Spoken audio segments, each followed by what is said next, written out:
Hey, welcome back to another episode of The Drunken Cryptid. Was these two globes.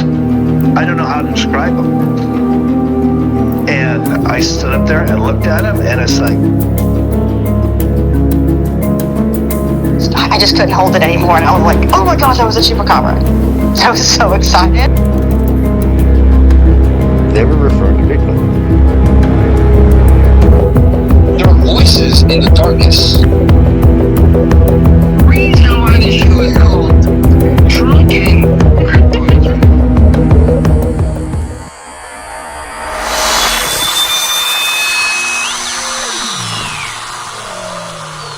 And welcome back to another episode of The Drunken Cryptids. I do want to say thank you to everybody out there that's been liking and commenting and sharing our content. It's greatly appreciated. We see you out there, so kudos. Thank you very much. Real quick shout out, though, to blademedia.com. Dylan over there, Blade Media. They're the ones who set up the website for us. He did a great job. Dylan's great. He's local. He's a small town guy, and he's just his own small business. And I'm all a fan about supporting small businesses, and Dylan did a great job. Check out our website if you want an example, or just go to his website at blademedia.com. Blade is BLAYED media.com. Dylan, man, I appreciate it. And, of course, I got to give a shout-out to my team. I'm not where I'm at today, and the success that I have today isn't just due to me. I've been truly blessed to have a good team that surrounds me. I can't say enough about them. If you listen to the show, I do talk about them, and I brag about them. And to my team out there, you guys are amazing, and thank you so very much for the support. It's a great ride, and we're only getting crazier, you guys. So buckle up and have a good time. Events coming up, though. I am going to be speaking at the Ozark, in Ozark, Arkansas, at the town hall meeting on February 8th, put on by the Arkansas Bigfoot Cartel. We're going to be at the Paradise Pizza there in Ozark.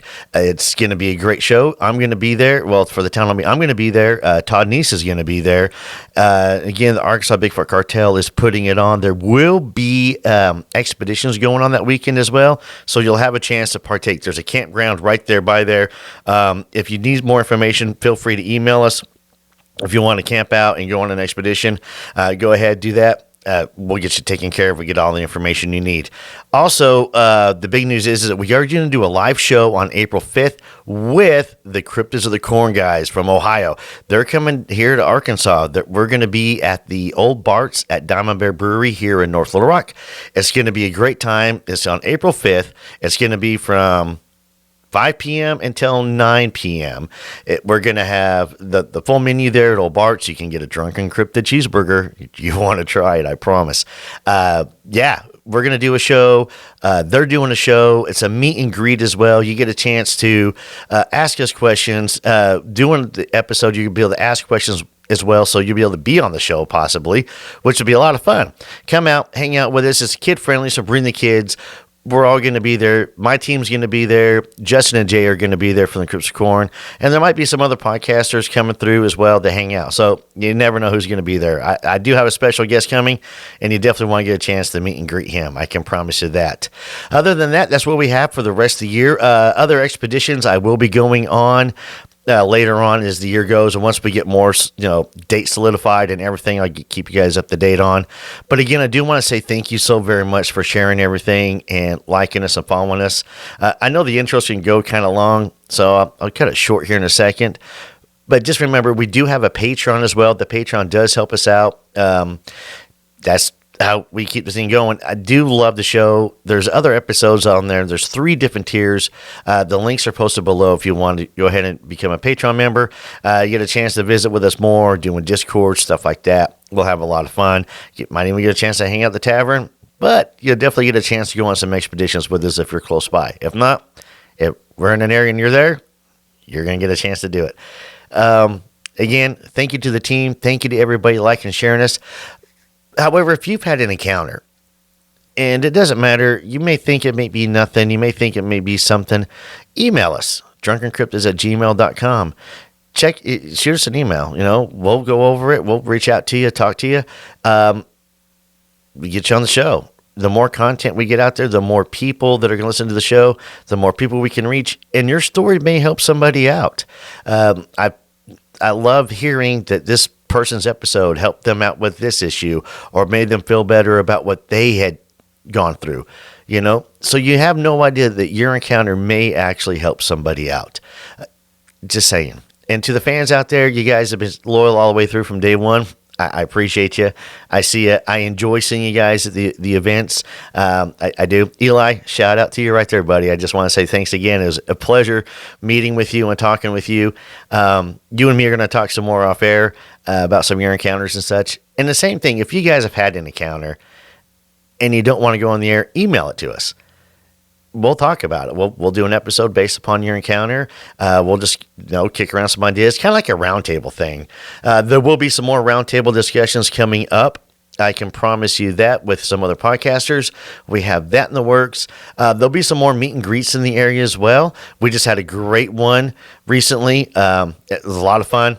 Gonna definitely be doing that again. So keep listening. Keep checking the Facebook page for all the dates of everything. And yeah, tell you guys what. Let's get on with the show. Got a great guest coming on for us tonight.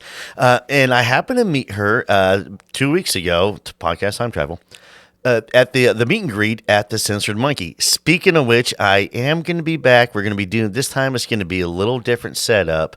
We're going to be at the Censored Monkey on February 11th at 2025. And we're going to be just sitting around doing a roundtable discussion. We had such a good time. Everybody, the staff and everybody up there was really friendly. Again, Fred, I appreciate it. We had, at the end of the meet and greet, though, we ended up doing a roundtable discussion. And Fred has extended the handout to have us come back and do another roundtable discussion with people. And we're just going to sit around and talk cryptids and paranormal stuff. So that's going to be February 11th from 7 p.m. to 10 p.m. If not, it'll end it a little early, depending upon how the topic goes and who shows up. So if you're interested, come on down. I will have merchandise available. If you want a sticker or a t-shirt, let me know. I'll go out to the Jeep and get it out for you. But it will be myself and Jacob, possibly Chris, and Tommy will not be able to make it. He has another meeting that evening. So it'll just be three of us there. And maybe some other surprise guests. You never know. But I happened to meet this very nice lady at the Monkey, and she had some crazy encounters. She really did. And she's been gracious enough to come on board, come on the night, and share her encounters with us. So if you would, everybody out there, please give a great and wonderful Drunken Cryptid welcome to Stephanie. Stephanie, how you doing this evening? Doing pretty well. How about yourself? Doing good. You having a good week so far? Everything going good? Oh, yeah, absolutely. Yeah, work's fun, isn't it? You can lie and say yes. I do it all the time. Yes, it is absolutely amazing. I can't wait to go to work tomorrow. There we go. No, Yeah. I'm actually pretty lucky. I mean, I do, for those of you out there that haven't caught on yet, I do work for a porta potty company, so I kind of have a crappy job. But the company that I work for, they're very supportive of what I do, and they're supporting me in chasing this dream. So I'm actually blessed. At the same time, they're proud of the accomplishments the show's gone through and where the show is going. They don't like the time I take off sometimes, but they do work with me on it. So again, shout out to my job. Y'all know who you are over there. So thank you again for the support. But yeah, Steph, I mean, man, you had some awesome, the story you were telling me at the Monkey that night, I was just enthralled. And I wasn't taking notes or anything. So I got my notepad ready because I know I missed a lot of important details. So I have questions, but I don't want to ask him yet. I want you to jump into it. So if you're ready, take it away. Yeah, absolutely. Back in November of 2014, my now ex-husband and we ended up purchasing a house in Cabot. And doing the walkthrough immediately, I knew I did not like that place. Just something about it. It felt heavy.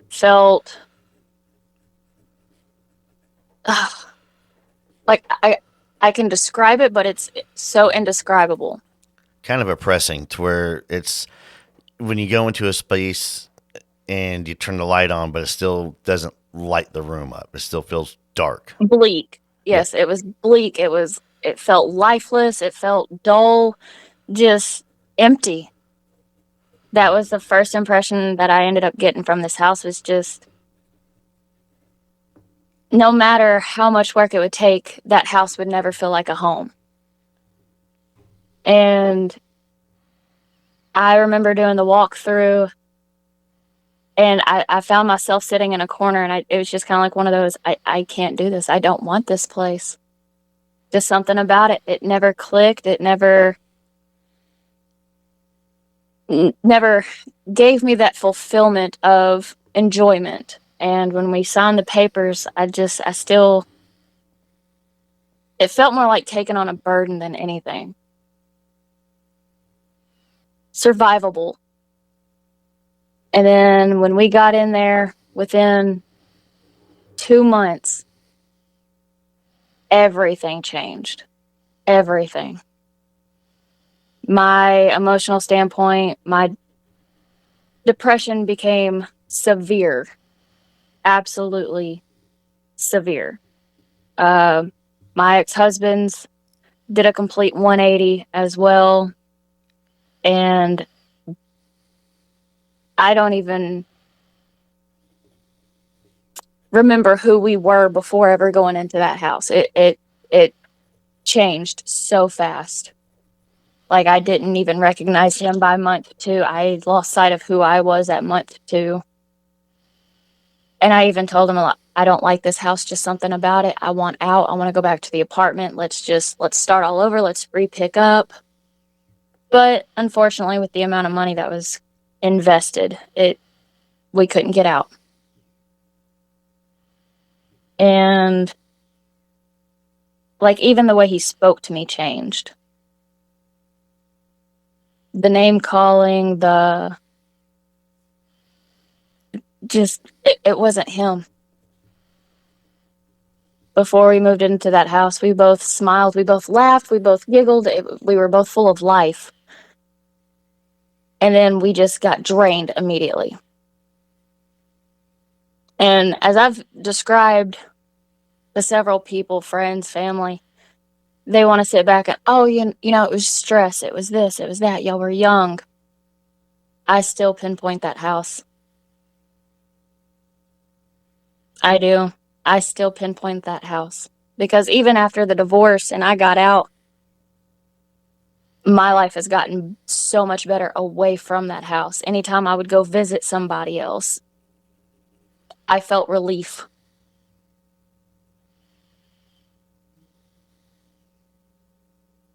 But the first time I truly ever noticed anything was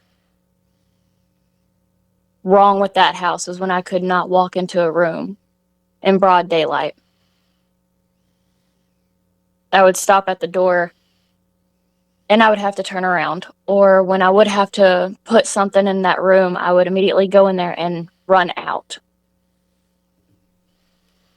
The room at the very back end of the house was cold. And I don't even know how to find like the right words. Like, I remember the emotions going into that room, and it was a complete shift of absolutely just terrified. Just one room, terrified the absolute snot out of me. I couldn't breathe in that room. I would get chills every time I walked in that room. I felt like somebody was standing at the base of my neck just breathing on me. I was terrified to be in that room. I couldn't even really hardly walk in there when my ex-husband was at the house. Nothing. And then just sitting throughout the house during the day while my ex-husband was at work, just hearing certain things, watching pictures be moved, and like one of our wedding photos be thrown to the ground. Our dogs, who would never growl at anybody, were absolutely the sweetest dogs ever, friendly with everybody, would stop what they're doing and just growl. This deep, barrel-chested, protective growl at nothing. Absolutely nothing. And then they would immediately get scared and start whimpering and run off. The cats wouldn't even show up anywhere. The whole house changed absolutely everybody, I think.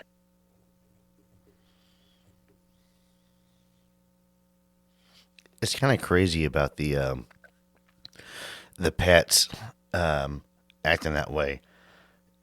So when you're talking about this back bedroom, though, how many bedrooms did the house have? The house had 3 in total. Right? Do you remember how old the house was?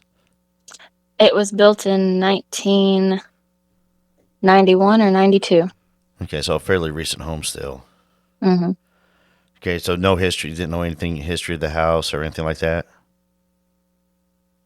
No. I mean, I've tried to do some research. I've spoke to neighbors. All right. Neighbors are neighbors, that they'll gossip about who lived there previously and how they didn't like them. But no ill intent was ever done at the house. No malicious intent was done at the house. No nothing. Okay, yeah. I think it's funny. Neighbors will always do that. I mean, Okay, yeah. so why did y'all buy the house then? If you were that uncomfortable with it, why when you did the walkthrough and stuff, why did you guys go in and purchase it?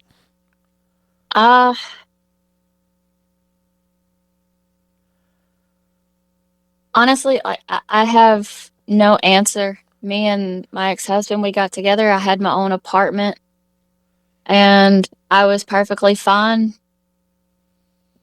doing the proper dating and, living separately for a while until we figured, what we really wanted out. But we got together, and he immediately packed a bag, moved in with me, and it was, let's buy a house. He goes, I'm going to be here in Arkansas for a while, so due to his career. And I said, okay. He asked me to start looking. So I started looking. We looked at a few other houses.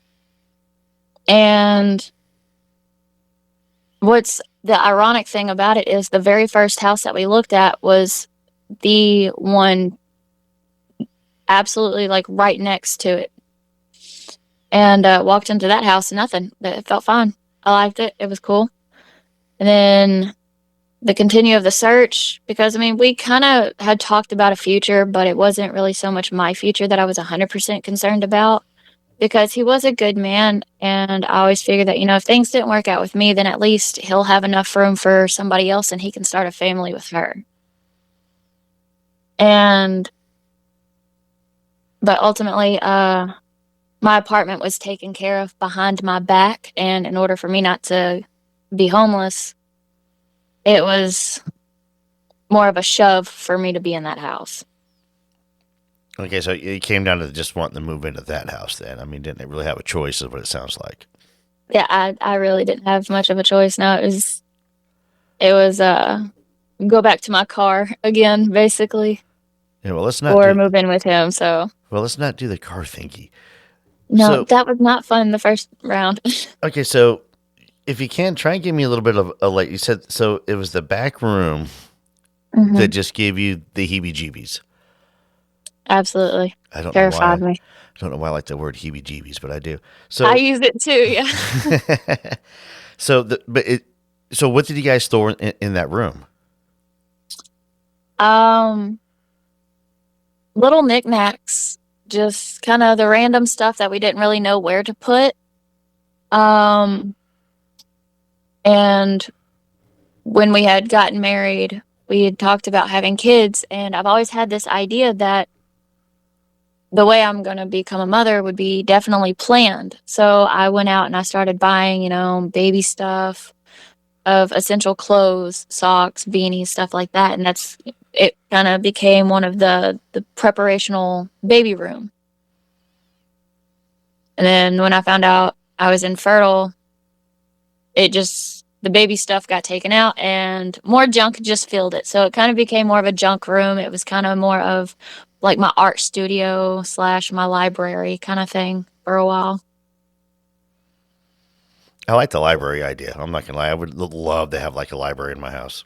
Oh, I loved it. My vinyl records were stored back there. My books, my arts of like Vincent Van Goghs and Claude Monet's. Yeah. I tried to make that room as approachable and as inviting and welcome as possible, but I couldn't do it. Okay. Yeah. Yeah. Yeah. I hate it when that happens on the rooms. I'm not gonna lie. Mm-hmm. Been there. Lived in a house, and we had as a kid, and the basement was that way. It was absolute. You couldn't pay me to go to the basement. Yeah. But you mentioned some dogs. So how many dogs did you guys have? We had 3. We had Doug, who was a flat coat retriever, and I'll admit that dog saved my life during the time of being in that house. Then we had Skeeter, who was a Walker Hound mix, and we had Hank, who was a Beagle. I like the name Hank for a beagle. I don't know why that fits. And then It- cats. How many cats did you guys have? We had only one at the time. Okay. I believe it was only one at the time, who was Max. Yeah. Okay, because I was going to ask if you had like more than one cat. I was going to start asking about chickens and other stuff. And Okay, so if y'all were funny the name story. Yeah. there were chickens. So I grew up on a farm, and then I was shoved into the city suburban lifestyle. And on my 22nd birthday, we went to the flea market, and I was given chickens for free. And my ex-husband told me they were not allowed in the house. I'm glad we compromised, and they lived in the house for a little bit. And I also had a pig in that house. So were you the Doolittles? I'm just kidding. Just about. Well, I mean, I grew up on a farm, and not only that, my parents and we did a lot of animal rehabilitation. Like, we were the ones that were called if animals got hit by a car, especially deer, because I grew up with a pet deer. So it was call them. That's kind of cool. I'm not going to lie. Never grew up with a deer. Hunted them, but never grew up with them. Okay, so the dogs would growl, the cat would freak out, Mm-hmm. and then the dogs would whimper. And would they whimper at that room, or just at anything in general, or anywhere in the house, or?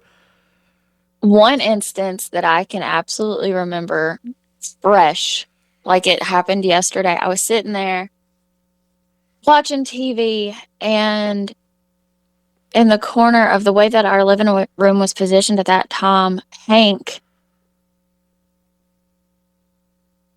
no, it was Skeeter. Skeeter was about 6 months old, and Skeeter was a big mush ball, just sweet as could be, just loved everybody, just go into this completely different personality.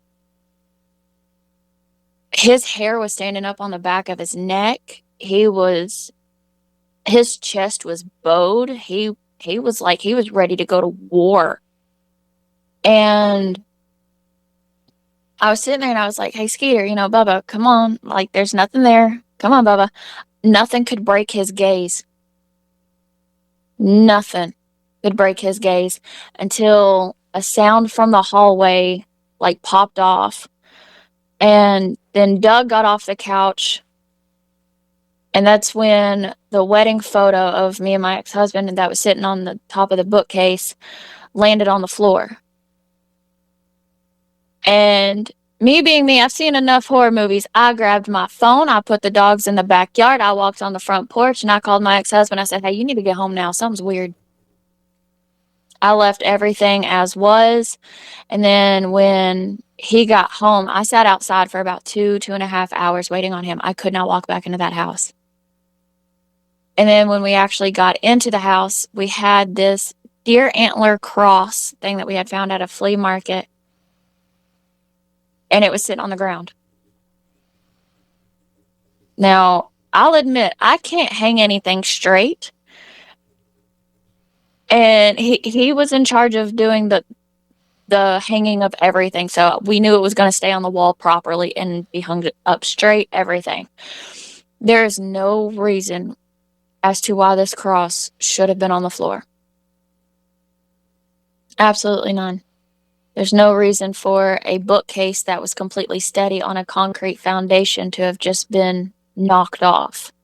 And it did not just fall off. I've seen so many picture frames just, fall. I grew up in a house trailer with, weekend floors.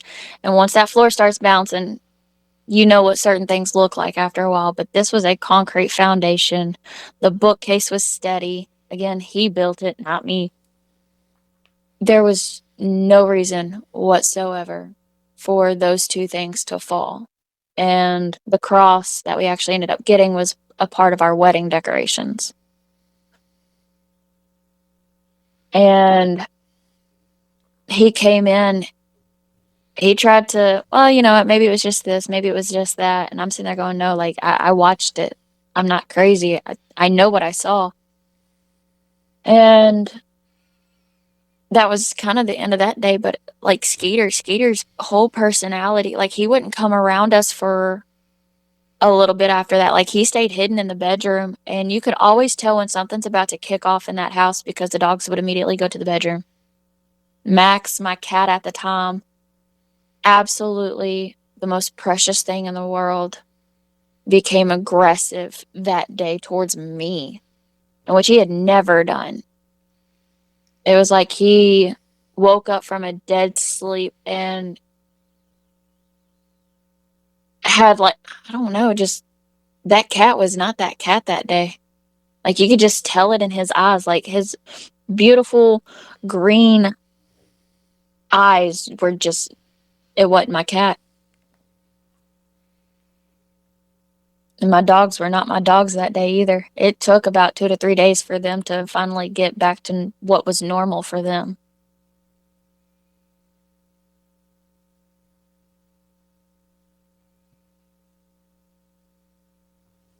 Hank, there was an incident to where, again, in the living room and in the same area, years apart, Hank got off the couch and started staring at this area and was pacing.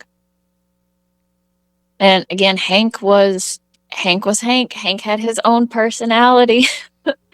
I think he was shortened a few brain cells. But but he was sweet. He was a cuddle bug.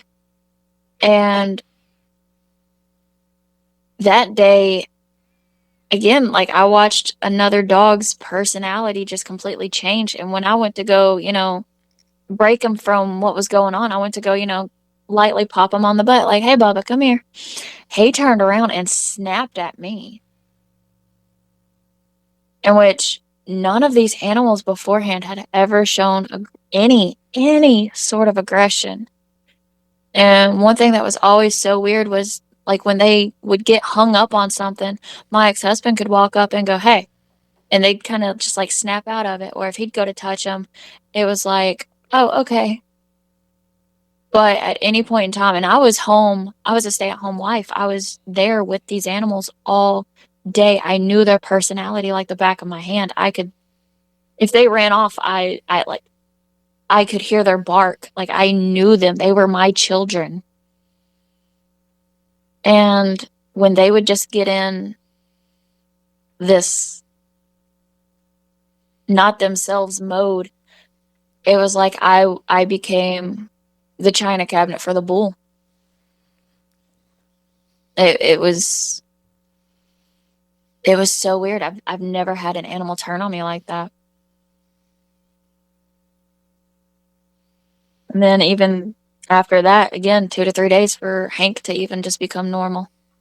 Just for another situation, my ex-husband was out of country, and it got to a point to where I couldn't be in the rest of the house, to where I would hold myself up in the bedroom with the door shut just to keep the outside world as far as the house and whatever it wanted to do.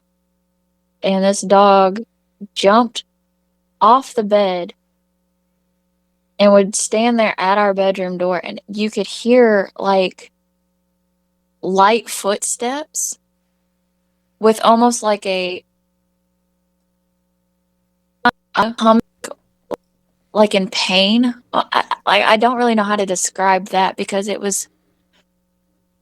I didn't want to turn down the TV and give it some sort of acknowledgement, so I was trying to hear it over the volume of the TV. And this dog just would stand there at that door anywhere from 8:30 at night to about, I'd say about 6 o'clock in the morning. I wasn't sleeping nights when my ex-husband would be gone. I would sleep during the day and stay awake at night. Therefore, like I knew that I was fully prepared for something to kick off at night. Anywhere from the hours of 8:30 to about 7 in the morning. I did not exit out of that room. And it was like that for 4 to 6 months. But the dogs wouldn't, I don't know, just like something wasn't right with them at Well, certain periods. let me go back here real quick. Hold on. So, Yeah, I jump around a bit, my bad. no, you're fine. No, no, no. You were just fine. You heard footsteps Yeah, and then yeah, like a female kind of a groan or something. yeah. And the dog sat at the doorway to the bedroom the whole entire time. Yes. And it wasn't like a, oh, yay, somebody's here. It was kind of like one of those break in, I dare you kind of attitude that I got from Hank. Yeah, I mean, Skeeter. yeah, if you've had dogs, you know the dog's behavior and how it's going to act when somebody shows up at the house and how excited they are versus, hey, what's up? You know, something different. Oh, yeah. Like And all three of these dogs were ready. I don't know what for, but they were ready. okay, so was this the first time you heard the footsteps and like the female moan or something? It actually, no lie, yes. And it was that night I ended up actually accidentally falling asleep. The TV was on. The rest of the lights in the bedroom were turned off except for the lamp that was sitting at my desk. Like, I was so freaked out by this house, I moved the desk with my calendars and everything into this room. Therefore, like, I was completely secluded from the rest of the house. And I had woken up and I had Hank beside me. And that was the first time that I seen her. It, like, I remember the instant feeling of, oh crap. But I remember how I reacted as far as, like, I just took the dog and rolled over and went, nope, nope. I did not just see that. I'm going back to sleep. But in the glance that I got, she was gray. Like, her hair was tethered. It was stringy. It looked matted. Her face was sunken in. And she was like in this white nightgown kind of thing to where it had frills around the neck base and like it was frilly at the wrist area. Her eyes, I remember her eyes the most. The absolute most, because I remember thinking back and how quickly like my heart rate shot up when I seen her. And her eyes were yellow. Absolutely yellow. And the only comparison that I could probably think of was Valak, the nun. You know how like piercing yellow her eyes were? Yep. That is the closest that I can absolutely just compare. And when I rolled over, I woke up the next morning, I was like, nah, it was a dream. I'm good. Nothing. Nope. The next night, footsteps again, and then just everything started getting progressively worse to where I would have to sleep with the laundry room light on because it did cast a shadow to where when I had the rest of the lights off, I could see if somebody was standing there. I never could get a good angle as far as my camera, but I know I was in that house alone as far as physically. But I was not. Ooh, I'm getting chills. I was not alone in that house at all, though. At all. I know I wasn't. And then after the first week of her just kind of standing out in the laundry room area, I noticed that the room itself, my only safe space in this house, became tainted.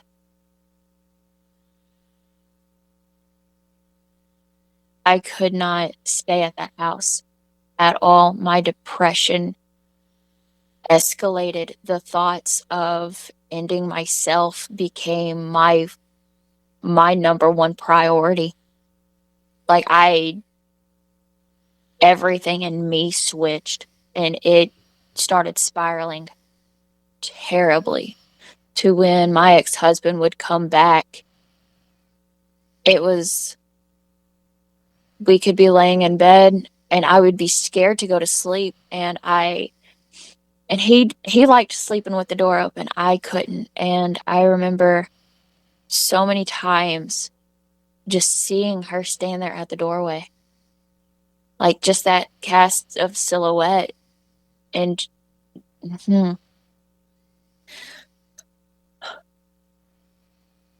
and just like the overwhelming, like on a roller coaster, just going down, that quick go down. And how terrified I was of this woman. And then all of a sudden, like, I would go from being depressed to a complete switch of, and anyone who actually knows me knows I am not this kind of a normal everyday thinker, but thinking as to what my ex-husband's brain would look like on the wall.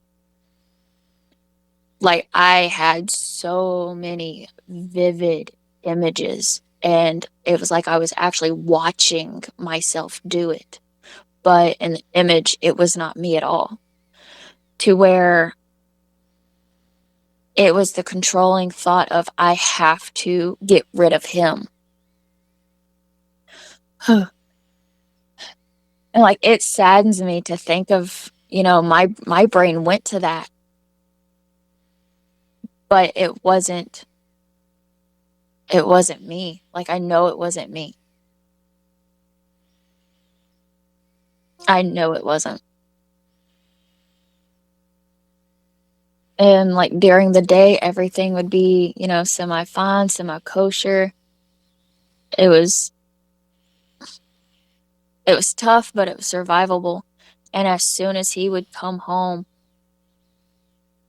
it's like she would feel anger. And I noticed that me and her, somewhere, somehow, when she would get angry, I would get angry.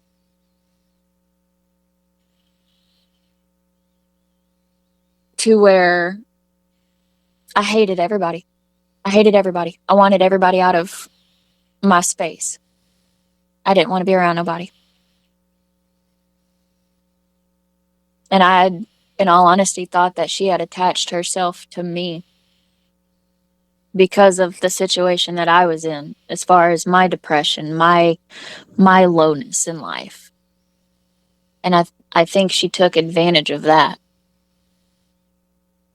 And what I noticed with her was the worse that I got,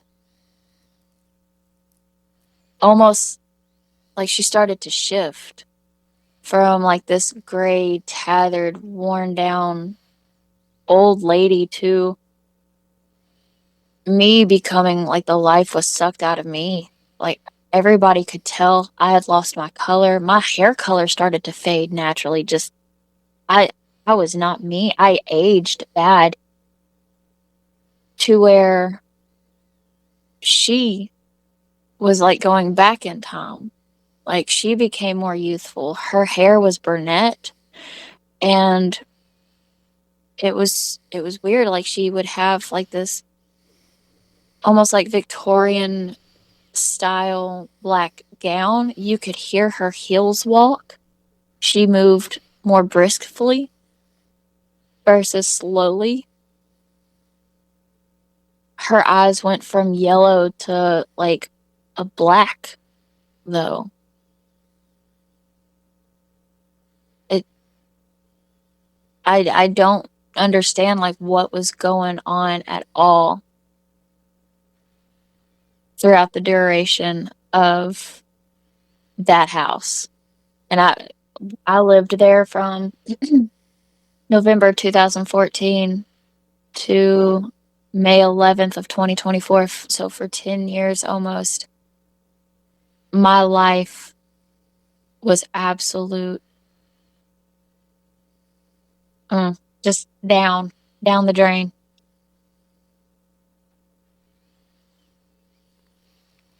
And since I've even actually gotten out of that house, a lot of people who knew me during that time have noticed how much better physically I've gotten. Like, I could not control my anemia there. I could not control my seizures. I couldn't control them at all. There was one time, like, I had 7 seizures up in one day, and my migraines, unbearable. I'd stop eating. Just everything. And I even tried to go see, therapists and whatnot, and it was a constant, well, you're depressed, yeah, but I also felt like if I opened up about how the house made me feel, then I'd be seeing a much more educated facility, if you catch my drift. Oh yeah. So, I mean, and I, like, that house, talking about it now makes me so sad because I don't understand what happened. I don't know. You've given me a lot to unpack here for you. And I don't mean that in a bad way, so please don't take that in a bad way. Um, you know, you know, run the show, doing interviews and investigations. You ask a lot of questions and do a lot of listening. Yeah. So my opinion that I had the first time we talked, Yeah. I mean, granted, the location was really hard for me to focus. There's a lot of other stuff going on, so Mhm. I was trying to. So I was catching little bits and pieces of what we were saying, and my theory that I talked to you about then has now completely changed. Yeah. Yeah. I don't know the history of the house, and obviously you don't know the history of the house or the previous owners or what took place or anything inside of this house. Yeah. There was definitely an entity into this house, and I run on this thing when it comes to the paranormal and everything, and I have a hard time with ghosts. I do. I believe in ghosts, but I don't think they're dead people. I don't know what they are, but I don't think there are dead aunts and grandparents and stuff like that. Yeah. Or uncles and grandfathers. I mean, you were being spiritually attacked. I mean, there's no getting away around that one. That one, you were definitely being spiritually attacked. And she, you being the primary person inside the home, with your ex being, working a lot, not being home a lot. So it became you as the primary. Mhm. And I think that you, with the way the house, moving into the house and your mental state and everything, may have opened up the door, subconsciously not realizing it for this entity to come in to attack. Yeah. And it was drained life. It was altering your attitude. These things, they can do that. They can change who you are, your perceptions of everything, and they're really, really good at it. It bothers me about the cross on the floor. That happened a few times. I'm not gonna lie. I mean, if I got a cross hanging up and it starts falling on the floor, it's time to move, or I'm gonna call in every priest and rabbi that I know, and we're gonna start blessing like crazy. Yeah. I mean, did you guys? I don't want to get into your religious background or anything, but did you guys do any praying in the house? Did you reach out to anybody, through a church or anything at that time? My ex-husband is Christian, and I grew up with my parents. If you want to go to church, you're more than welcome to. We're not going to force you. That's your decision. Okay. So, I would go here and there with my friends, but it was never a go-to thing. And as I gotten older, I noticed that it was kind of like one of those, I'm more of the free will, and like my dad, he always had this theory to where Jesus didn't preach in a church. He preached at a creek. The water's flowing. There's our God. The air that we breathe, there's our God. The soil that we walk on and grow things from, there's our God. So I kind of grew up with that mindset of Mother Nature is God kind of thing. So I never sat it really in a church and listened. I did pray, but it was never, for me kind of thing. Like if my ex-husband ended up getting sick, I would, please Lord help him feel better, just help him get over the flu for the 50th time that he's got this year kind of thing. Okay, Or, we're talking like the flu or a man flu. Sorry guys, I had to throw that out there. You like that, didn't you?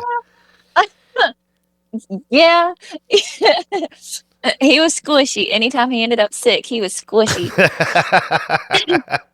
But like one weird thing that like absolutely in the height of all of this, and this is one thing that I have sat back and I've thought about was out of nowhere, and with her transition of me physically getting worse and her transition of physically looking better and getting better, and I know this little heifer got stronger. I know she did. Because it went from, like here's little pictures being tossed over. Oh, we're going to break the glass over your face. And here's a cross. It got to a point to where books were being thrown at me. It was a point to where books were being knocked off. And my library back then, I did not have no thin, small books. And one in particular that my dad actually ended up giving me that was my great uncle's. It was surgical during war times. It taught you how to do surgery in the height of a war to where like World War III breaks out kind of thing. I've got this, I'm good, I know what to do. And I love this book. It was personable to me in many forms. Destroyed. Absolutely destroyed one day. And I baby my books. Like I have books literally dated back to 1809. Or not 1809. Oh, my dyslexia kicked in. But 1908. That's okay. But like 1908, I have report cards that are dated back from Stephanie, just one question. Why didn't you move? I mean, come on, books are being thrown at you, pictures being knocked off the wall, crosses being knocked off the wall. I mean, and the only thing I can come up with is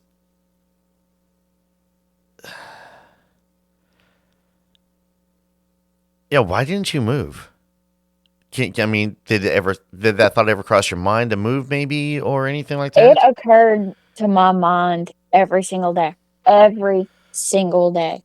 And I was constantly told, we can't, we can't, we can't. And another 5 years. Well, the next 5 years came, and then it was like, oh, well, we just refinanced. It's going to be another 5 years. And I'm sitting there going like, I can't do this anymore. I can't be here. And he never Like, seen any of this. it's hard to see something when you've got a bottle lifted up at your mouth. Touche. All right. Yeah. Answers that And question. I was sober.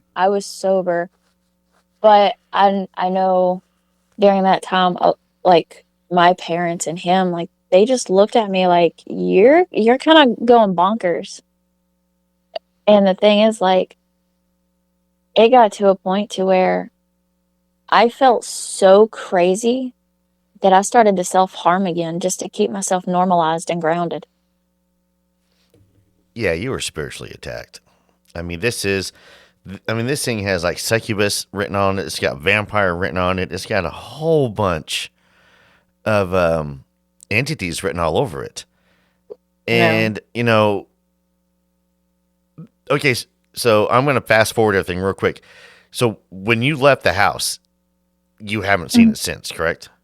No, I haven't seen it since. My life has completely changed. Everybody who knew me literally even just a year ago has told me, you look like you're back in your 20s. Like, you look good. You look healthy.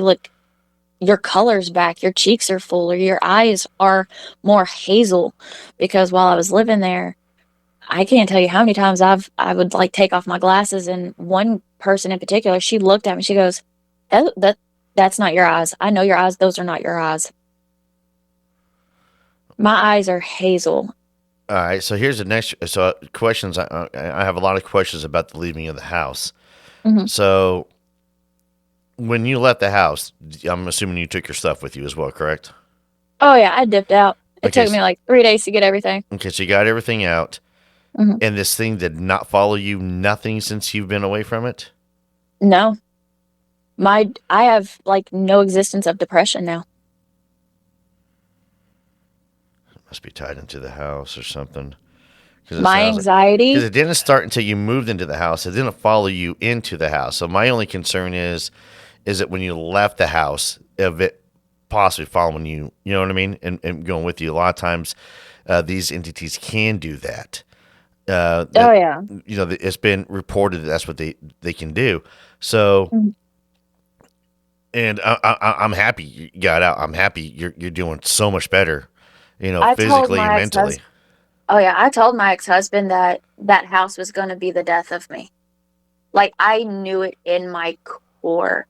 I had already had 3 attempts, and I remember vividly on my first attempt, it was January 19th of 2015, actually. And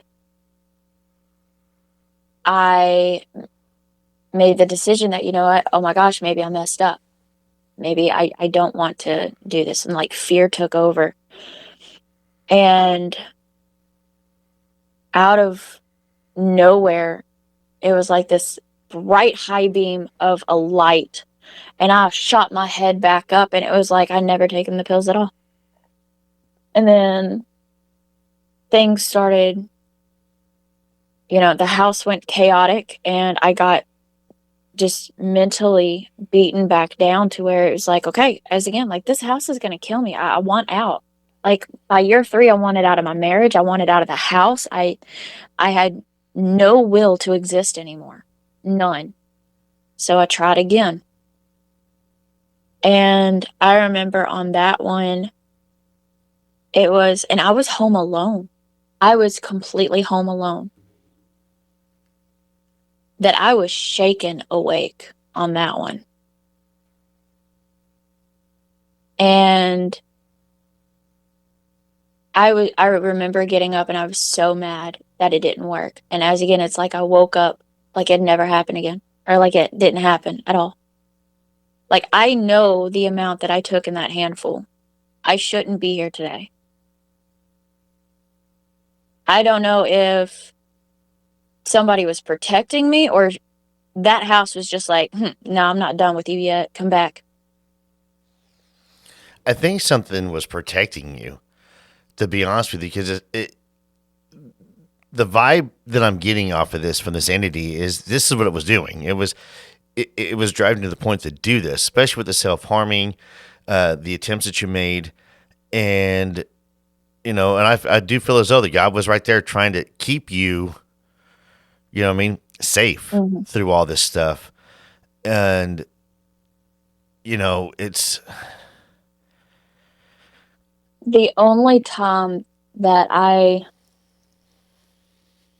will ever actually know that I was protected, I was being watched out for, you know, provided safety, is at few key points in that house. After my first 2 attempts, that 3rd attempt, again, like, and this time I mixed a little bit more of a handful and some adult beverage with it, and I did not eat for like 3 days. Like, that was my plan. I was done. I was done with this house, everything. And before I fell asleep, I smelt my grandmother. I smelt my grandmother, and then when I woke up, it was like that warm, "I've got you, you're safe, you're okay," comfort feeling. And then it was like I was doing okay for a little bit, and then it was like the feeling that my grandmother gave me as a kid got absolutely shoved out of this house, and then everything started going back bonkers again. And I started going right back downhill again. But I would notice in like certain little moments and key points to where I would catch a whiff of my grandmother's personal smell of her cigarettes and her perfume. And like it would bring me back to like a peaceful state of mind for a little bit. And then I noticed that like when the peaceful state of mind came, it was being shoved right back out again. Like it was a constant good and evil battle going on.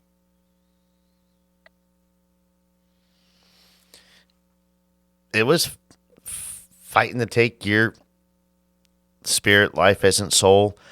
Um, I think something was attached to the house. I think something was welcomed to the house from a previous owner or two. It's a fairly recent new house, so And I know that we were like the well, third here's the owner next of the question house. too, though. So, I mean, I'm familiar with Cabot, so I don't want you to go into too much detail. Yeah. Is it a newer subdivision? Kind of, sort of. No. Uh, You know what I mean? Because Cabot is like a big growing town. It really is. It's kind of Cabot's almost outgrew itself. yeah. Um, Um, because the I traffic up there kn- sucks. that is one thing that I'm actually happy about being out of Cabot for. Yeah, the Oh traffic my up there gosh. sucks. The people are great in Cabot, but y'all's traffic, man, y'all gotta do something with your traffic. But I'm just kind of curious because the further north, you know, okay, Cabot's not White County, is it? No, it's not. Okay, because White County, which is just north, Mhm. yeah, that place is full of a whole bunch of weird stuff. I don't know what it is about White County, Arkansas, but man, it's hot for the paranormal and cryptid. But I'm wondering if something was either brought into the house from somebody else, you know what I mean, prior to y'all. Um, it is a Cabot does have a lot of rotating families that move in and out of it for job reasons. Mhm. The Air Force Base right there. So, it could be a multitude of things that we could have brought it in. But I do think, a lot of times these entities do attack those who are, can be struggling physically, mentally. Mhm. And once they can get in, they just seem to just stay in. And I think that this entity, and I'm actually going to do some more digging into this stuff. I mean, like I said, I'm not an expert. There's no experts out there, but I'm going to do some more digging and researching into what this could be. I got some people I'm going to reach out to, and I'll get back with you. Oh yeah. Further down the road and stuff like that. If not, you'll know I'll be at the Monkey on the 11th. So Okay. feel free to pop in and say hi. But Absolutely. I appreciate that. So this thing, yeah, it went after you hard, Stephanie, and I'm glad you got out. Do you still have the dogs? No, we had to put Doug down on August 8th of 2020. And when, as again, like that dog, I actually, in all honesty, calling him a dog is disrespectful. That boy, through all of my attempts, he never left my side. Never left my side. I knew when my vibe would shift, from like happy, sad to angry. He never left. He stayed right there. That little boy followed me everywhere. And it was like he was my guardian angel. Like he really was. He would lay on top of me in the bed. He would lay on top of me on the couch, just anywhere. Like he would lay on top of me and suffocate me. But You had your we, own heated blanket. I did. That. Oh, he saved my life in so many ways. And when we had to put him down, my mental health plummeted entirely all over again. And and I had this saying that, he helped save my life. I can't turn back now because of all the work that he did would have been for nothing. Like I know that little four-legged little furry fart dart was he was 16 when he passed away, but he would still run. Not far or fast, but he'd give it a go. God bless him. We don't deserve dogs. Oh, I really did not deserve this one. Don't say that. I had a sweet dog for a number of years, and I got deployed overseas, and my parents held the dog, and formula was gone. They grew attached, and you were gone for the dog for years, and it took that dog 15 seconds to remember me. Oh, And she was right there, and my mom was even like, "Well, she's still your dog." And then I found out that after I left, for months, this dog would go into my parents' spare bedroom and stare out the window, waiting for me to come back. that's how Doug was at any point in time, to where like I would leave the house, he would wait at that door. And if it was an overnight trip, he would still be at that door until I came in. He would barely go outside to use the bathroom. He wouldn't really eat. That was my baby. I got a little fur missile right now. I've had him for almost 3 years. Yeah, I ended up in the hospital last year for just under a week, and I had a friend of mine coming over and taking care, of my house, my pets for me while I was gone. And she would tell me every day, she'd say, "Jack is staring out. You can see your Jeep and is looking around for you. Like, okay, where's he at? The Jeep's here. Where's he? So, Mm-hmm. so we don't. So I say we don't deserve animals. We don't Oh deserve no. dogs. I'll tell you that right now. But Mm-hmm. Stephanie, wow. I mean, I could probably go and dig more and more into this house thing for like the next hour. I really could. I mean, I've got a lot from that house. Yeah. I mean, there's so much, and I mean, I really think that I'm going to dig into it. I really am. I'm going to do some digging into it, do some research in, because we talked, like I said, a couple of weeks ago, and I was thinking one thing totally different, and then you had me quiet. I was just sitting there going, okay, go on, go on, go on. And my mind was like, no, that's no, no, no. Like I've got notes here on ideas and scratched out ideas, Yeah. you know. Well, I mean, it's like what we had talked about with the little black mass that that almost formed like mold in the corner of that one room into the living room. Yeah, we didn't mention that part. Yeah, talk about that. Yeah. See, here I was getting ready to wrap it up, and you bring up something new. Like I was the only one that could see it. I was the only. Okay, now one we that say could a see black it. mass. Can you describe it? I mean, it's a black mass. I mean, was it Ah, like I'm trying to figure out a way to describe it without it sounding cartoonish, if that makes sense. this It is a podcast about the cryptids and the paranormal? By all means, cartoonish would be kind of comical. Bring it on.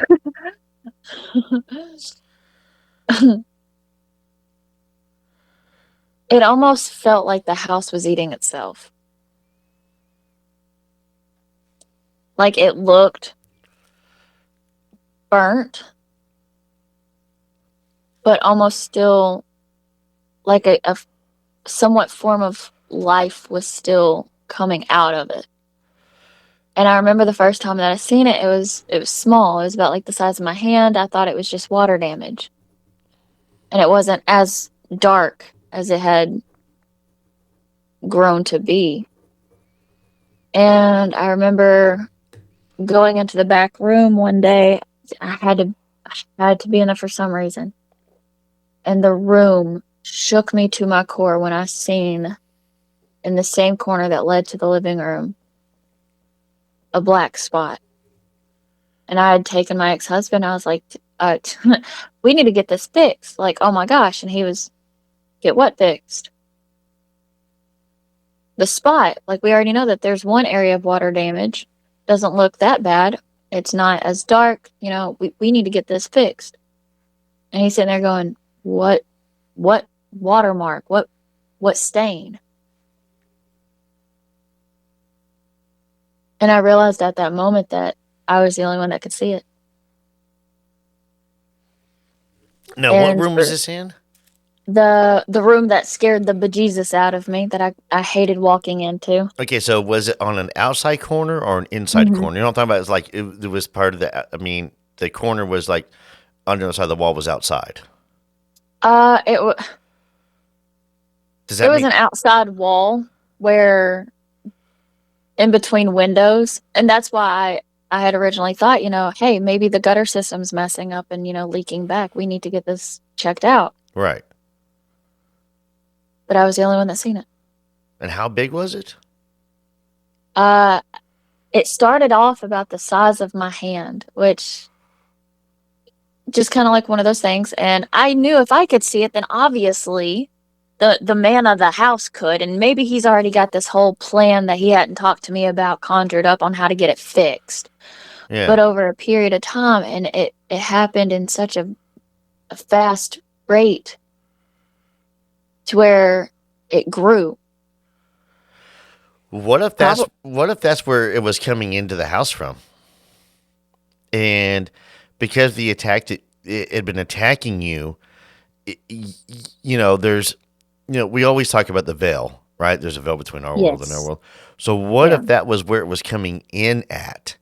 And because of the attacks that you had, it had kind of opened you up to see, I'm using my fingers in parentheses when I say see, kind of the doorway, the portal, the whatever you want to call it, and you were able to see it.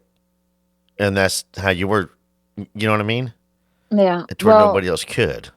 The thing I'm spitballing here. I mean, I'll be honest with you, because that's fascinating. I mean, hey, it could have been because, like, the firm belief, like, I will not face a mirror towards a window. I will not face a TV towards a mirror or a window. Like, I won't have mirrors and mirrors facing each other. Like, I do believe in that kind of stuff, and which sparked the idea to me even then. So my ex-husband, he collected watches. They all had to be secondhand watches.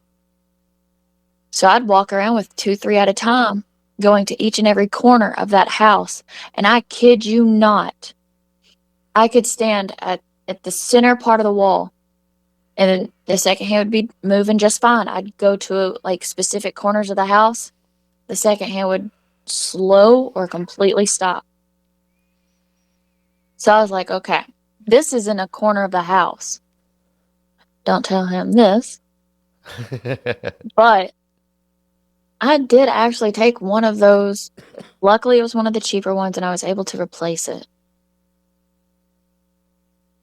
The facing of the watch cracked when I got to that corner. I was not standing on a couch or a ladder to, like get poltergeist through the wall, but Now you mentioned poltergeist. Maybe, hey, maybe that's exactly what it was. Something like that. That was a pretty good analogy right there.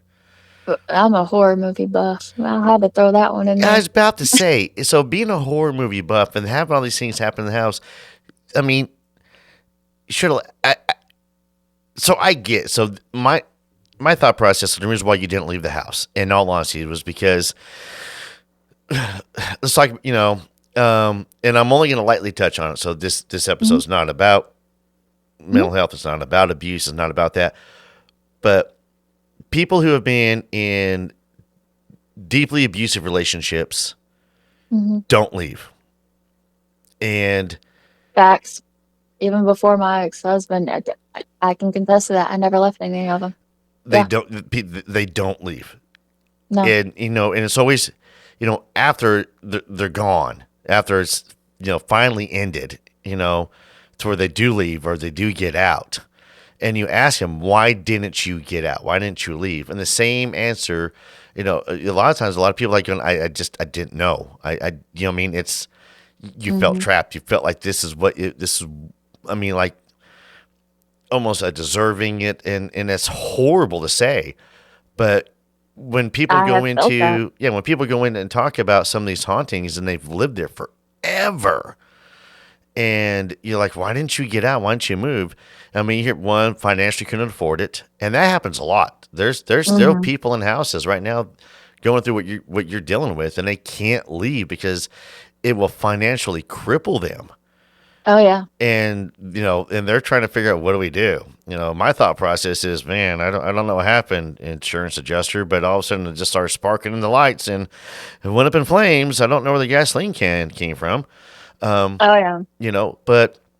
And so I do apologize that you had to go through this experience. And wow, there's just so much going on in this house. Got like the poltergeist thing happening. The pictures knocked off the walls. Crosses knocked off the walls. The old lady. St. Christopher. That actually reminded me that my St. Christopher Protect Us necklace my dad gave me when I was 14. I was wearing that one day.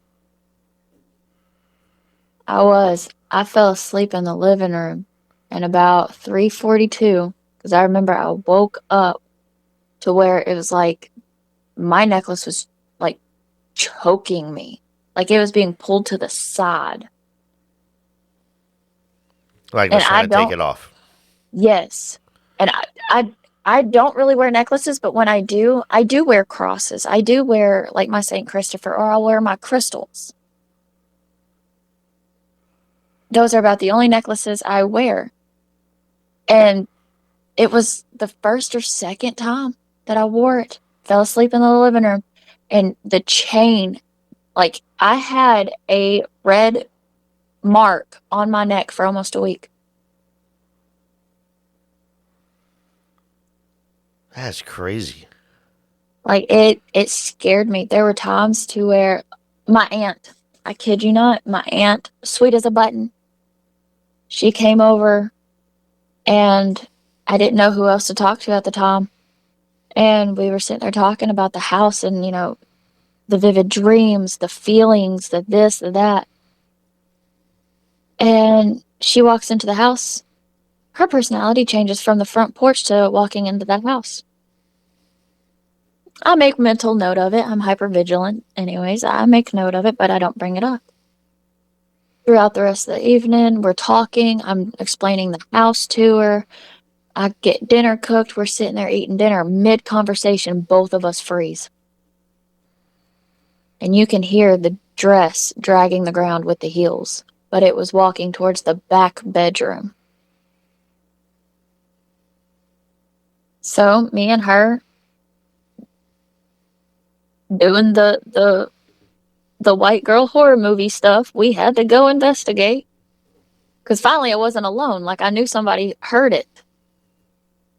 So we went to go investigate. And throughout the hallway, like, I had to turn on the light before I could actually turn the corner, because, like, I would always have this gut-wrenching feeling that she is waiting there for me, and that'll be the end of it. So I'd always turn the light on, and in my own little imagination that she wouldn't be there, and she wouldn't. But we opened up the door, and my aunt,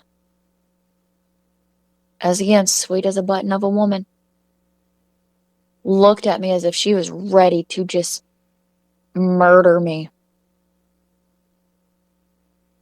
Absolutely murder me. Her face dropped. Her blue eyes got bluer in a darker sense. Her pupils got dilated. Like, she was not herself. Well, we got out of the room. 20 minutes later, she goes, I really got to get going home. I've got to. I got to go home. I got to work tomorrow. Like, she made every excuse and made it so quick. She called me on the way there. She goes, hey, I'm calmed down enough, but I got to talk to you. I said, yes, ma'am. She goes, I had to leave your house. I said, what's going on?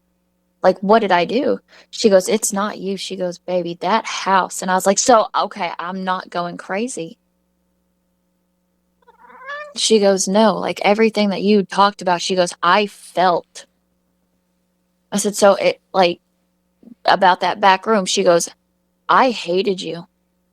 She goes, I don't understand. As soon as we walked into that room, I had the most vile feelings that I wanted to hurt you and that I hated you, that I had to attack you. Huh. Well, I'm glad we got you out of that room as quickly as we did. And as I'm sitting there on the phone with her and I've got her on speaker, the bedroom door starts shaking. Again, I'm home alone and this door is locked. Absolutely locked. My ex-husband was out of country. The door that is locked opened, and I went to go shut it, and when I grabbed a hold of the handle itself was still locked. A locked door opened. Yeah, that thing's not a good thing in that house No. at all. Do you have a cat? I have 2 cats right now. Okay, I just heard one meow. Okay. Yeah, that's Scotty. And That's I'm not only like bringing the that best up, the cat meow, because I was interviewing a great guy, and he had some really, really horrible paranormal stuff happen to him over in Germany, and we actually caught an EVP Oh, really? during the recording. Yeah, coming from his end, it was the craziest thing in the world. I think we caught 2 of them. Oh, wow. So that's why when I heard that cat meow, I was going, let me ask her if she's got a cat real quick. Oh, yeah. Yep. I've got a cat that I named Scotty, that I like to call Scott Stapp from Creed. And then I have Holly, who I named after a flower. I like that. I'm a big fan of Creed. I really am. And Nickelback. There, it's on record. It's on podcast. I like Creed and Nickelback. Huh. Nickelback is a banger. I'm a fan. Absolutely. I'm a fan. Okay, so the aunt freaks out. The aunt begs you. Did she not tell you to move out too? Oh, no, she told me point blank, get out before either you die or he dies. I mean, I don't think this thing was going after him at all. I mean, it was on to you. It was lashed onto you, and it was draining you of everything. Happiness, joy, life, obviously. Oh, yeah. And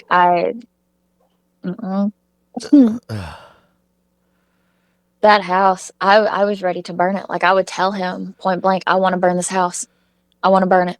yeah, like I said, I would have been like, sorry, Mr. Insurance Adjuster. I don't know where that can of gasoline came from. I have no idea. Yeah, whoopsies. Yep. Oops, I was cooking. Yeah. I mean, But yeah, I was cooking with gasoline. So, oh, yeah. And I had a friend of mine come over. Again, he was out of country. I went to go visit my parents. And, like, anytime I would leave this house, like, I would feel better. Like, oh, my gosh, yes. But I felt guilty. Like, I had to go back. Like, I could not stay longer than 2 days away from that house. Like, I felt like I had to be there. No ifs, ands, or buts. Had to be there.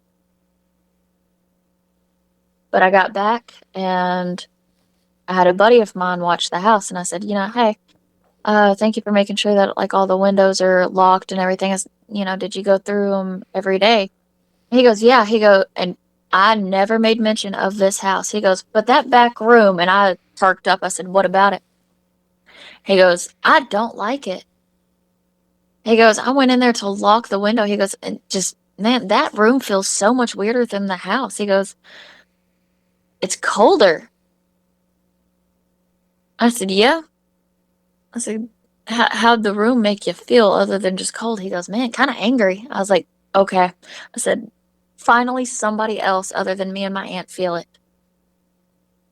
And I regurgitated everything, and he's very religious. He does have, apparently from what we were told, that he has his certificate, or I don't really remember what it is, but to be a priest. His wife does crystal work and, the herbs. I don't really want to put a name to it because I don't want to offend anybody. And because I don't know which side she fully 100% dabbles in. No, that's fine. And so me and him, we go in there, and he goes, I need to get my wife over here now. Like, just something's wrong, something's not right. And then she comes over. I regurgitate everything, like word vomit about this house, A through Z, of what I've already experienced at this moment. And so she gets there. She puts blood in the shape of a cross on my head. She does a herbal infused oil on me as well. I don't really, and this is the weird thing, like, I don't really remember a whole lot of what happened in that room because it was me, her, and I think somebody else. I don't know, but myself, obviously. And the little dagger that she had blessed and had used on herself for the blood, she handed it to me. And she slapped me because I apparently my eyes went a different color, and I smiled a smile that I've never smiled before, all while holding the dagger. I ended up slapped and taken out of that room, and somehow the door ended up with a hole in it. I don't know. I don't know what happened, but I remember the last thing was, we'll get this taken care of, and then her handing me the dagger, and next thing you know, I'm sitting in the living room. Like, that's where I have a whole memory lapse. I don't know what actually happened, but from what I'm told. Well, whatever they did obviously didn't work. Did it make it worse? Actually, no. After they did whatever they did, I was actually able to go in that room. I was. No fear, no nothing. I Eh, could go in there at midnight and not scared. Did the activity continue elsewhere in the house, or Oh, yeah. like, yeah? So that's okay. When you said that, that tells me it got worse. The outside of that room definitely got worse, to where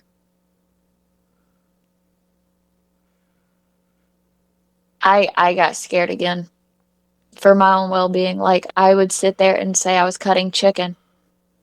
I would have, like, this vivid imagination of, what if I just turn this on myself?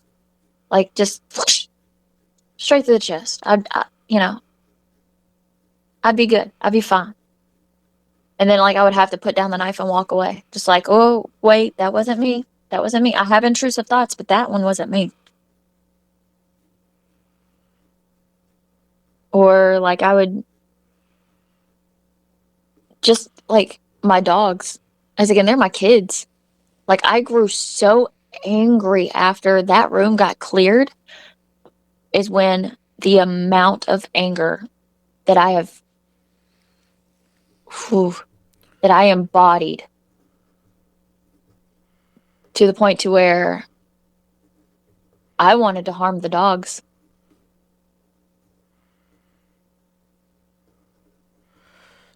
And anybody who knows me, I would go all John Wick for my animals. So for me to sit back and go, oh, you know what? I wonder what it would feel like to snap this dog's neck. Like that kind of just grotesque thought to where I would have to leave the house for a little bit. Like my mind was not me. You know, I rarely say on a haunting or anything like that that something's evil. Because I think there's more good in the world. And I think a lot of hauntings and a lot of ghosts, per se, that we see are a lot of just kind of residual stuff. I don't think there's a lot of, evil out there. And it's very rare for anything to be demonic. I think, demonic activity is even more rare. And I'm probably going to get chastised in comments for that one. And that's fine. But, I also don't play into the mainstream TV shows of, every haunting is demonic and stuff. No. This place is evil. And I just put that on record. From everything that's around, this place is evil.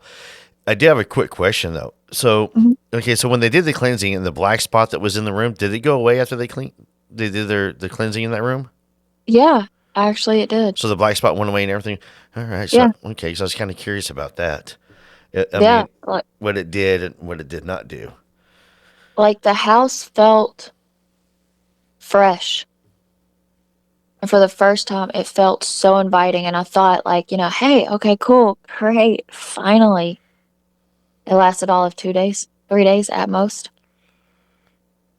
And then it was like a roller coaster ride, like you're going up and you're going up and you're looking at this beautiful view. And say you get to see a sunset in the back, and it's like, heck yes, like this is what heaven looks like. It's happiness. And out of nowhere, that dropped, and everything got worse again. Everything. Me and my ex-husband, there were a lot of combative issues. Like both of us were in survival mode. I firmly believe that. Like I firmly believe that he and I were both in some sort of survival mode. I was scared to death of this house. Like I hated going into this house, but yet I felt guilty to leave. I would get books thrown at me, shoes thrown at me, pictures tossed, and it was only if the picture frame actually ended up broken, then it was over my face, or pictures would be put face down. I can't tell you how many times I would actually come home to like almost a foul odor to the house, kind of like something had died. And I couldn't look for it, but I was the only one that would smell it. I would wake up. I remember one time that I woke up and it my scalp felt like it was on fire. And I thought maybe like my hair got tangled up somewhere, or maybe like I new shampoo. Maybe I'm allergic to it. I had a friend come over, and as I was brushing my hair, like I had clumps of hair fall out, and I had her look, and I was like, "What is going on?" She goes, "It looks like somebody like grabbed your scalp by accident, but like went to go pull you back." I was like, "What do you mean?" She goes, "You've seen in movies when girls get their hair pulled and like it kind of leads them back." I said, "Yeah." She goes, "On your scalp, like there's 5 like indentions." She goes, "And you're pulling out hair in clumps." Like my hair, my scalp felt like my hair was being pulled. But like I would have no memory of it actually being pulled itself. but I would have the residual feeling of it. There were times to where I remember I got scratched on my lower calf, but like on the inside upwards towards the bend of my knee. There was one from the right side of, like, again, the bend of my neck towards the going like towards the left side of my rib cage. There was one instance to where like I woke up and there were fingerprints, just like 3 fingerprints on my neck, but I wasn't choked.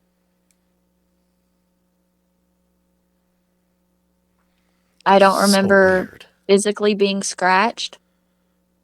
I don't physically have any memory of my hair being pulled. Nothing. Like, I don't remember any of that.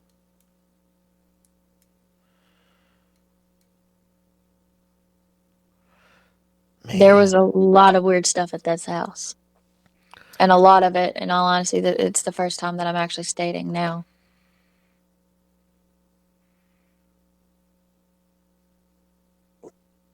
Well, you're doing good. I'll admit, it's kind of hard to relive all this and not cry. I've heard you choke up a few times, and you mentioned goosebumps a few times. It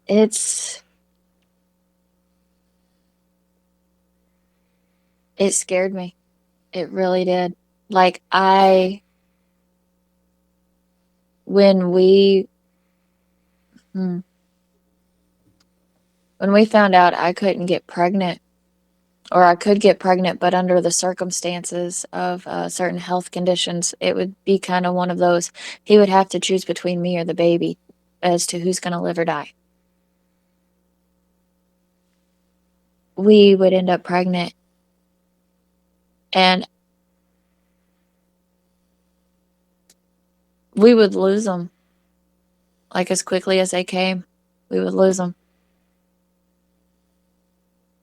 And in all honesty, for a while, and as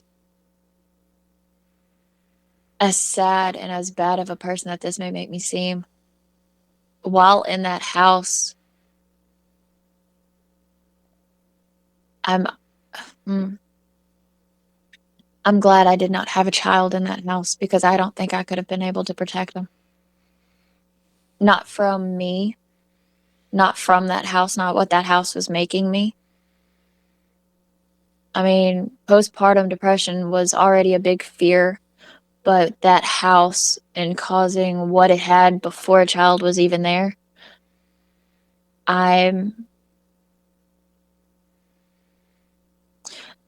certain things work out in mysterious ways, and in all honesty, I would not have been able to protect that child. Unless if I completely took that child and dipped out of that house entirely.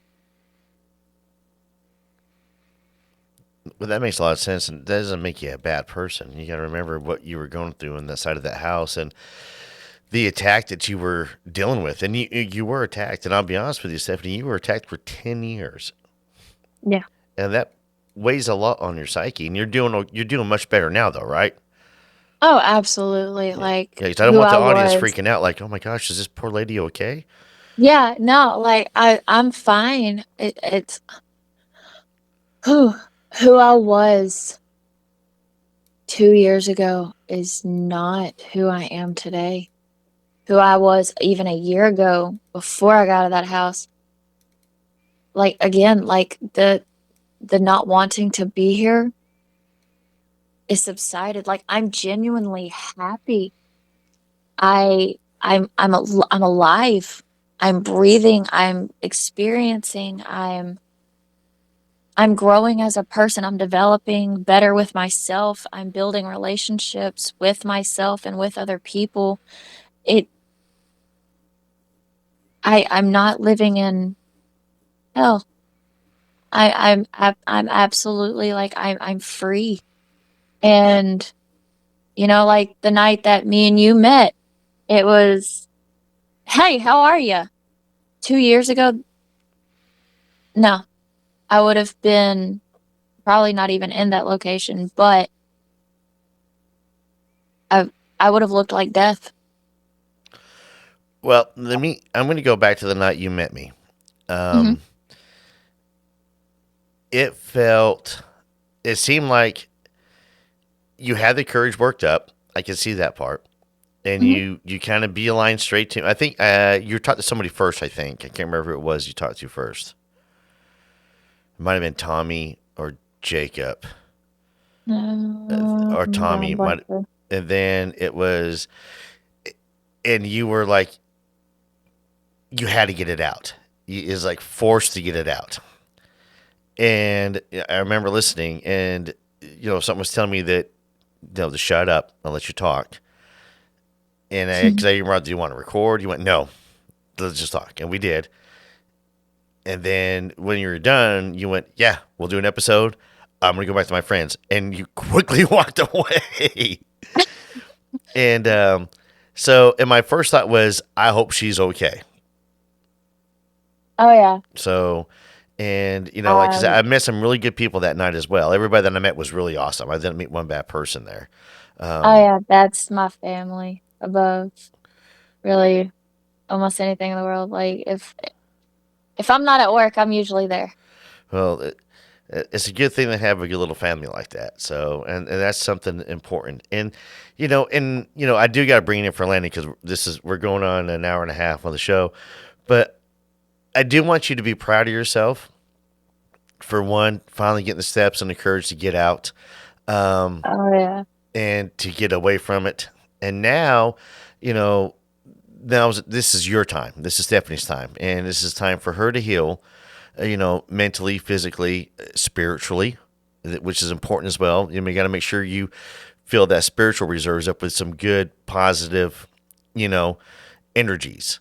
I'm a firm believer in that, whether it be through church, nature, as long as it's good, if that makes sense, Yeah. because you don't want to, attack yourself too much, and it's really easy to do. So I do recommend that you stay on this path that you're on. You're doing great, and I definitely want you to be proud. And I do want to say thank you though for coming on the show. I know this took a lot for you to do.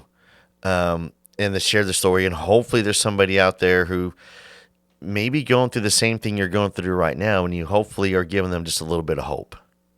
Oh yeah. I mean, like the best way to describe that, the reason why I kept pushing so much through the years about that house, and even just finally making the decision to get out, was I chose to live. That house wasn't going to win. Whatever was in that house wasn't going to win. The mental state that I was in at that moment was not going to win. I needed to. I chose to live. I wanted to live. And you won that battle. You did. You did great. You won the battle. I absolutely did. And the feelings of living and having a life is just so exhilarating, and it's, oh my, I cannot describe it. Like, I mean, even to this day, life is life. It throws you curveballs. Bad things happen throughout the day. 2-3 years ago, I'd been like, all right, life's over. I'm done. I quit. I give up. Me, it's just today now. It's kind of like, well, better luck in about 20 minutes, maybe. Let's hope for that. Exactly. And it will get better. Oh, yeah. My mindset has completely changed. My sleep has changed. Just everything. Every single thing in my life has changed once I got out. I mean, that house was by far the most narcissistic relationship I've ever been in. That house controlled everything. Yeah, that house is evil. Very evil. No, in all seriousness, that's a bad house, and there's something in it. And again, I am going to do some research for you and stuff, so, and see what we can come up with, and I'll get back with you. But Absolutely. thank you so much for coming on the show. I appreciated it. Thank you so very much. I appreciate the invite. It's been fun. Good. I'm glad. I'm glad. I know it was tough for you to tell the story. Um, so, but that helps. It really does help to be able to get it out there and to talk about it. Oh yeah. And of course, you need anything, reach on out. If you remember more, I'll be at the Monkey on the 11th, so we can sit around. We can talk about it at the round table. You Oh know. yeah, for sure. Or I can tell you about my buddy's house. Oh, we may have to do something about the buddy's house. Oh, So, that house. well, I Ooh. tell you what, I am going to be working to do because I kind of like for Halloween in the month of October. I kind of want to do some haunted house stories and stuff like that. So, Done. yeah, well, all right, we'll keep that one set up for that one then. So we'll do like the Absolutely. month of October, be like, ooh, spooky. Oh So, yeah. but again, Stephanie, thank you so very much for coming on, and it's been a blast. And Yeah, absolutely. and for everybody else out there, you guys, hey, if you've had an encounter and you want to come on the show, email me, drunkencryptids@gmail.com. Follow us on all your social media platforms. Make sure you like us and share us on all your streaming platforms. We are now finally, I think, everywhere. Thank you, Tommy. Appreciate the hard work. Real quick, I got to give my boy Eli a shout out. Boom, Eli. That's two of them for you, buddy. Eli, it's a good time meeting you. But until next time out there, y'all stay safe.